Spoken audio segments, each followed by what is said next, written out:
Hey there, welcome to the Movie Review Mom YouTube channel. Thanks for joining me. If you're brand new here, my goal is to give you the heads up on filmmaking quality and content so that you can make the best decision as to whether or not you want to spend time or money or both watching a particular film. So the movie I'm reviewing today is called Foe. This dramatic sci-fi-ish film is now available on video on demand. The movie is rated R and it's an hour and 50 minutes long. My overall movie review mom grade is a C. So let me explain. I'll give you an overview in a nutshell, and then I'll point out things I liked, things I didn't like, tips for parents, themes worth talking about, funny lines, interesting lines, if there are any, and recommendations for other films that are sort of similar that you might like even better than this one. All right, so let's dive in. So the story is about Henrietta and Junior, who farm a secluded piece of land that has been in Junior's family for generations. But their quiet life is thrown into turmoil when an uninvited stranger shows up at their door with a startling proposal. So this futuristic psychological thriller is directed by Garth Davis, who also co-wrote it with Ian Reid, who also wrote the novel that the movie is based on. So here's the list of things that I really liked. First of all, Academy Award winner Saoirse Ronan is fantastic as always. We see a lot of her, if you know what I mean. I'm always surprised when exceptional actresses choose to go nude in films. That seems like something desperate actresses are more willing to do. Am I the only one who thinks that? Now, maybe it's a challenge, and I have seen, for example, a recent movie, or I guess it came out last year by Emma Thompson, where she went full on frontal nudity, kind of as a challenge to herself. And I call me a prude, but I just don't think we need to see all of that. I think a really skilled director should be able to allude to that without just making women do that. And rarely do we see men succumb to that pressure. You know what I mean? Okay, call me a prude, whatever. Paul Mescal won a British Academy Television Award and also did a really great job. Really great. The other leading character in the movie is played by Aaron Pierre. Now, I only vaguely remember him from M. Night Shyamalan's creepy movie, Old. Did you ever see that movie? Well, I thought he also did a terrific job, and I look forward to seeing him in more future flicks. Great cinematography by Bartosz Nalizek with stunning special effects. The music is perfectly disarming, leaving you feeling uncomfortable often, knowing things are not quite right. There are a few times when you're not sure what's real and what's AI. There are twists. I love twists. The featured house was actually constructed and filmed in Australia. The movie poster makes it look like it's going to be a big romantic drama. Now, it is, but there's a lot more to the story than that. Now, with all of that praise, there were some things that I didn't like or thought could have been done differently or better. For example, everyone seems just a little nuts and a lot unhinged.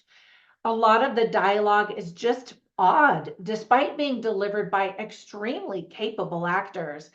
The pacing is too slow and takes too long to get to the point. So many of the sex scenes are repetitive, really, and could have easily been cut. We get it. They're having sex. Let's move on. The toxic marriage that's portrayed reminds me of the one featured in the movie Napoleon that recently came out. I'll actually queue up that movie after this one so you can learn a little bit about that if you haven't seen it in theaters yet. Now, some tips for parents. This movie is not appropriate at all for children. In addition to that, I think kids are going to be extremely bored. We see a married couple have intimate relations with movement, sound effects, and nudity several times. A woman is braless in almost every scene. We see a naked man from the back. He's shirtless in many scenes, but no one is going to complain about his six-pack abs. There is profanity, including many F-bombs. We see a lot of dead chickens at a food processing plant. We see a fat bug get squashed with all of its guts hanging out, which you're like, okay, it's a bug, but it's kind of violent. And you're like, oh. And various weapons are used. Now, some of the themes that are illustrated very well are global warming, artificial intelligence, betrayal, toxic marriage, love, humanity, trust, the cost that's paid to advance science in the world and technology, losing yourself in marriage. And that's the biggest theme, I would say. Now, whenever I watch movies, I take notes and I include interesting lines and funny lines on my written review at moviereviewmom.com. So I'll share just a few of the interesting lines that I wrote down. I didn't actually note any funny lines. This is definitely not a comedy. And I think maybe I might have chuckled on the inside a few times, but it's mostly a very serious drama. But some of the interesting lines are this one, for example, by Saoirse Ronan. She says, "Why would you spend money up there when you should be fixing things here?" She's talking to a guy who's talking about this, space station. And meanwhile, they're living on the ground on the earth where things are rapidly deteriorating. Another line that Saoirse Ronan's character says is, quote, "Endings aren't easy, not like beginnings, but endings can feel alive and exciting too," end quote. And I really liked that because in one sentence, you basically are being told what the whole movie is about, or the crux of the movie. I don't want to give you any spoilers, but I just thought that that was a really great line. And then because the movie involves AI and cloning and that kind of stuff, there's a line that Saoirse Ronan's character says, and that is, "There's only one of me." Anyway, it's really fascinating, especially as AI it has been both exciting and problematic in today's world. And it's interesting to see where it's going to go. All right, so while I was watching this, I immediately thought of some other things that I wanted to recommend to you. One is actually a TV series and not a movie at all. It's called Black Mirror. It's a really fascinating show in that each episode is a completely different story, and you get involved in the world, and then there are twists, and you just end up going, oh. Another movie is called Megan, and it absolutely is about AI, sort of cloning, but mostly robotics and AI, and the uniqueness of a human soul and all of that kind of stuff. I think that came out last year.